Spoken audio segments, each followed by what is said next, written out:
Today we're checking out the H4 MIDI by CME Pro. This is your Swiss Army knife for your MIDI needs. You have standard 5-pin MIDI inputs and outputs, but you also have USB-A and USB-C ports as well. This can be useful for connecting 5-pin MIDI devices to USB MIDI devices without needing a computer. If you do connect this to your computer, you get 4 virtual in and 4 virtual out MIDI ports for more advanced setups. There's also free software that you can download to program this device to fit your needs. You can route the MIDI from each input to each output. You can also filter certain MIDI messages on certain inputs and outputs, and you can even remap MIDI messages as well, which is pretty cool. You also have the option to install the MIDI core onto this device, which will give you wireless Bluetooth MIDI as well. So this is by CME Pro. They're known for their MIDI devices, which I've reviewed on my channel. They're pretty popular items. The thing that's cool about this device is that you can use it in standalone and you don't need a computer, or you can still connect it to your computer and get more options with it. I'm going to go over both in this video. Many thanks to CME Pro for sending this over for me to check out for the channel. This is not a paid video, and all the opinions in this video are my own. Full disclosure, I have worked with CME Pro to make like ads and little promos and stuff for them, but this is just a video I'm doing on my own for my YouTube channel because I'm a fan of what they're doing and I use their products all the time. If you do know nothing about MIDI, I do highly recommend that you watch my beginner's guide to MIDI programming and then come back and watch this video. Also, at the end of the video, I will be doing a giveaway to one of my subscribers, so don't forget to subscribe if you're not already subscribed. Let's go ahead and check this thing out. So here's the device right here. You can see you have 2 5-pin MIDI inputs and 2 5-pin MIDI outputs, but you also have a USB-A port and you also have a USB-C port. So you're able to connect many different devices to the H4. And just FYI, if you do need TRS MIDI, CME Pro does make these low profile 5-pin MIDI to TRS MIDI adapters. I'll link to those down below as well. So you can connect quite a few things to this, but you can see that you can power this via USB-C if you want, but you also can power this via a standard 9-volt power supply as well. So you can use this to connect your MIDI devices together in whatever combination you need. Here's an example of 1 in, 3 out. So I have my Luminite MIDI controller that is going in via the 5-pin import, and then out of that, I'm going 5-pin out to my HX Stomp. I'm going 5-pin out to my vocal harmony pedal, and I'm also going USB-C out into my Ableton Move because the Ableton Move only accepts MIDI via USB. So you can see when I push this button, what you're going to see is the patches on my HX Stomp will change, the presets on my vocal processor will change, and I will also play notes on my Ableton Move with this one button push. You can see the green button light up on the Ableton Move. So there you go, 1 in and 3 outputs, no computer needed, 2 of them via 5-pin and 1 of them via USB. This also can just be used just to convert 5-pin to USB MIDI or something like that. So my vocal effect pedal only accepts MIDI via 5-pin, and then the Ableton Move is only capable of sending and receiving MIDI via USB. So I can connect this via USB and then send that out via 5-pin to my vocal effect processor, and then I can play vocoder notes from my Ableton Move and send that to my vocal effect processor. Vocoder test. It's not my favorite vocoder, but it works for a MIDI demo. USB to 5-pin MIDI. So that can be helpful as well. Although CME Pro also makes the U2 cable, which is a USB-A to 5-pin MIDI cable. So if you just need something like that, I'll link to my video about that down below as well.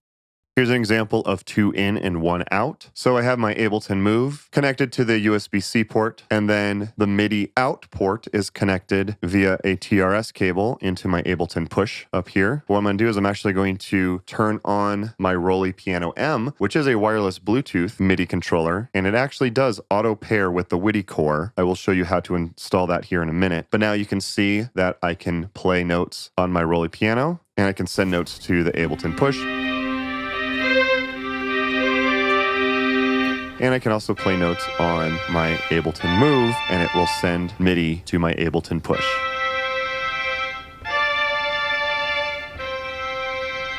2 in and 1 out. So if I want 2 separate controllers to play my Ableton Push, for example. And also you'll notice that the way this is set up, it's actually bi-directional, because if I push buttons on my Ableton Move, you can see the notes on my Roly piano will also light up as well. So it's sending notes that way. You can reconfigure this with the software, which I'll show you here in a little bit. I'm just showing you examples of how you can do this in standalone.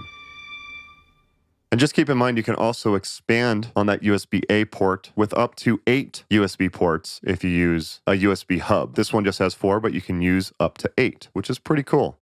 So you are able to install a MIDI core, which is a device that can be used to convert this into a wireless MIDI device. There's a video on the CME Pro YouTube page. I'll link to it down below, but sure that you follow it as it shows you in the video. I did not do the part with the tape, and I'll explain why you need to do that a little bit later. Kind of wish they have a version that just had it already installed, but I will link to that down below so that you can install this if you want to. Once that's installed, most of the time you can actually just connect to it with standard Bluetooth, but if not, download the MIDI app and you'll see that I can connect to it here. And now my phone is connected wirelessly over Bluetooth to the H4 as well. So remember that example I showed you earlier, 1 in and 3 out? Well, now it's 1 in and 4 out because now I'm connected via Bluetooth MIDI. So now when I push this button, it's sending all of these commands. This is how I've programmed my Luminite MIDI controller to send different commands on different MIDI channels. This is a really cool MIDI controller. If you're interested, I have a full video on it. It's going to send messages to the HX Stomp, the voice tone, and the Ableton Move, but it's also going to scroll lyrics in stage tracks as well. So one button push and it changes all 4 of these devices. Pretty cool. Something this small is capable of connecting this many MIDI devices without the need of a computer. So that's really cool about using it in standalone. It's really nice that you don't need a computer to do any of that stuff. However, if you do want to connect it to your computer, there are some more options that you get, including the virtual MIDI inputs and outputs, as well as the software to program this to fit your needs. So I'm going to go over that now. Just FYI, if you are finding this video helpful, do me a favor and hit that thumbs up button. It only takes a second. It truly helps out the channel, and consider subscribing if you want to see more videos like this in the future. So when you connect it to your computer via USB-C, you can see that, for example, in Ableton, I can do MIDI in from 4 virtual MIDI ports from the H4, and I can also route MIDI out via 4 virtual MIDI ports. This can get pretty advanced, and I think it actually makes sense to show you the software at this point. So this is the HX MIDI software, and this is where you can get really advanced with how you set this device up. So in here, this is where you can do all of the routing. This is where you can filter out certain MIDI messages, and this is where you can remap MIDI messages as well. Pretty crazy, all the stuff you can do here. So first, let's actually just go to the router. So this is where you can route any of the imports to any of the outports. So for example, if I click on MIDI in 1, this is the 5-pin MIDI input. It is currently set to route only to USB-C out 1, Bluetooth out, and then USB-A out 1. That means that anything going into the 5-pin MIDI port is not going to route to one of the 5-pin ports. So I can enable that over here. I can route it so that now everything plugged in to the 5-pin MIDI input 1 will route to the 5-pin MIDI outputs, both 1 and 2. I did have to set some of this up for my previous demo, just FYI. Now MIDI in 2, I can disable that, and I can say I only want everything in on MIDI input 2 to route out to MIDI output 2. I don't want it to route to anything else. The Bluetooth MIDI, I can disable all of this, and I only want that to go to the USB-C virtual port 1, for example. Something that I do find helpful is when you first connect it to actually just clear the router and then set this up in the way that you want it to. So again, Bluetooth MIDI will just go out 5-pin MIDI out 1, and then MIDI in 1 will only route to USB-C 1, MIDI 1, and MIDI 2, and so on and so forth. You can set up all of your routing in however you see fit. And just FYI, when you have the USB-A ports, you can't actually click them until you connect something. So I'm going to connect just this cheap MIDI controller that I have, and then you can see that it shows up, and I can start routing these in whichever way I want as well. So you have to connect something to that MIDI A port, otherwise you can't route it. So next up, going over to the MIDI filter. So this is where you can block certain MIDI messages on certain inputs and outputs. So I'm going to choose what I want to block. So let's say on the MIDI input 1, I'm going to block all MIDI channels after MIDI 9. So MIDI 9 through 16 will be blocked. They're not going to get through. And I also don't want to have any program changes. And then also on MIDI out 2, I don't want to send anything on MIDI channel 1. I don't want any note off commands. I'm going to disable all of these real-time commands, the system exclusive commands. I want to block all of those from going out the MIDI output too. This can also be really helpful if you're getting some misfires and MIDI isn't working the way that you want it to. So I can also do the same thing on USB-C virtual out 1. I can only have control changes go through there, for example. So you can filter out whatever MIDI messages you don't want to come through the in and out ports. You can also hit reset all filters as well. And the MIDI Mapper, this gets pretty advanced too. So you have 16 different mappers that you can set up. You're going to have to experiment with this if you do want to use this, but I'm going to say on MIDI in 1, I want to convert note on commands to program change commands. And you get more stuff, so you can set that only on certain channels and stuff like that. This is so advanced what you can do here. So I'm just going to use this as an example. So the best way that I could think to demo this is I'm going to connect my Rolly keyboard to the H4 wirelessly. So let me just reset everything. And I'm going to connect the Rolly keyboard to the H4 wirelessly. So what I need to do is I need to route that to go to just the virtual out 1. And there's this software that I like to use called MIDI Monitor. It's a free download. I'll link to it down below, but it's really nice to just monitor what MIDI commands are coming through. So every time I push a note, you can see there's a note on and a note off command that is coming through. So what I'm going to do is I'm going to go to the MIDI Mapper. I'm going to choose the MIDI Core Bluetooth in. And I'm going to convert note on commands to program change commands.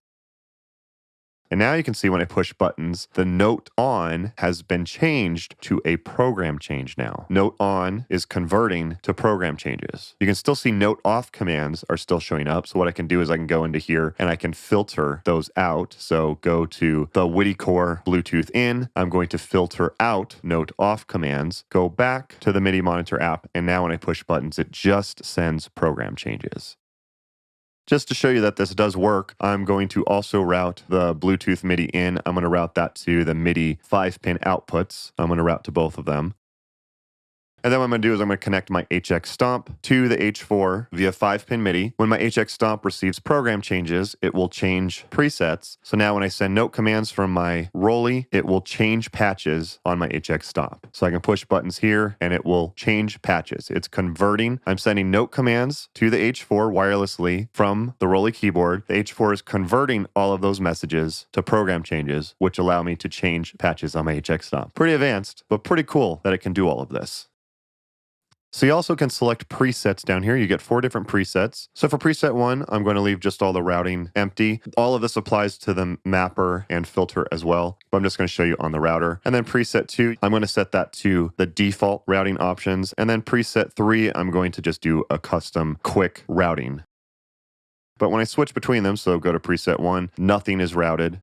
When I go to preset 2, it's the default settings.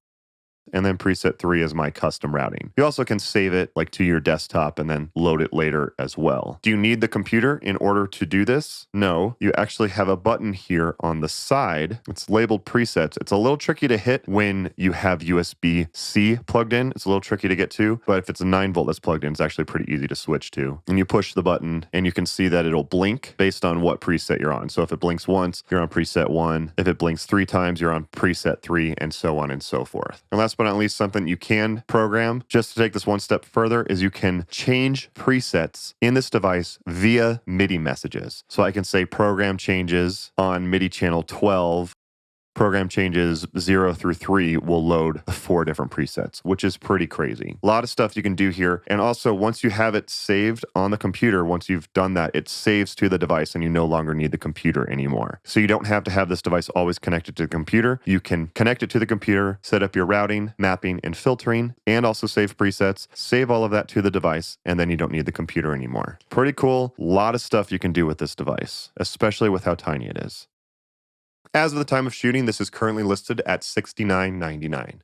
Nice. I will have purchase links down below, or you can use the QR code on your screen if you have decided that this is something that is right for you and your MIDI needs. If you do use those links, it is a free way to support the channel and no extra cost to you as well. They do also have the U4. This is the H4. This is the U4. It's the same thing, but it doesn't have the USB-A MIDI at the top. So if you don't need that, you can always get this one. But I think just having the USB-A is a really nice option. Overall, I think it's a really well-designed device. I mean, it's so small too. That's also what's really great about this. I'm programming the live show for the album that I just released. It's such a chaotic mess of a show. I'm still trying to figure it out. Sometimes I need my Ableton push to go to my computer. Other times I need it to go to like a vocoder. It's giving me a headache just trying to figure it out. But having something like this is definitely going to be really helpful in order to route the MIDI how I need it to. I guess the only issue that I had with it is I didn't really like having to open this thing up in order to install the MIDI core for the wireless. I wish they would make a model that has it pre-installed in there. Probably the only real issue I had with it. If you do install it, just make sure you follow the instructions and put that tape tape on the side because I accidentally got it so that like this button for the WIDI like won't push in because I didn't follow the directions. But I'm never going to use that button anyways, so it's not a big deal to me, but just something to keep in mind. Hopefully at some point they release a version that has the WIDI wireless installed in it. It's about the only complaint that I really have about it. So if you guys found this video helpful, do me a favor and hit the thumbs up button. It's a free way to support the channel and feed those YouTube algorithm gods. Like I said, I am going to do a giveaway. CME Pro have been kind enough to offer a free H4 MIDI with a WIDI core to one of my subscribers. If you're not already subscribed, go ahead and subscribe. And then to enter the giveaway, you just have to leave a comment down below and use the magic phrase. You can say whatever you want in the comment section, just as long as at some point you say the magic phrase, Fair to Midland. This was one of my favorite bands. They broke up like 10 years ago or something like that. I love this band. I went and saw them multiple times. Let me know if you're a fan of them or actually if you heard any of their music. But Fair to Midland is the magic phrase for this week. You only have 24 hours to enter the giveaway. I will announce the winner on this date right here. Please remember, do not respond to scammers. I will never message you and ask you for money. If anyone messages you, says that they're me, and they start asking you for money, that is 100% a scammer. Please do not respond to scammers. Two other videos I'm going to check out. Check out my video on the WIDI through 6. This is a 1 in and 5 out 5-pin, which also has Bluetooth built into it. So if you just need something a little bit more simple like that, or just like a splitter, this is worth looking into. And also, if you haven't checked out their WIDI devices, check out my video on the WIDI Master. It's an older video of mine, but that device still holds up to this day. I still use it constantly. So you can check out both of those videos by clicking the links on your screen now. Thank you guys again for watching. Don't forget to like and subscribe. Don't forget to follow me on my social media profiles. Instagram's the main one, but I'm on most of them. Scott Ewell Music is my handle on pretty much all of them. Thank you guys again for watching. If you have any other cool gear that you want to check out, please leave them as a comment down below. Don't forget to like and subscribe, and I'll see you next time.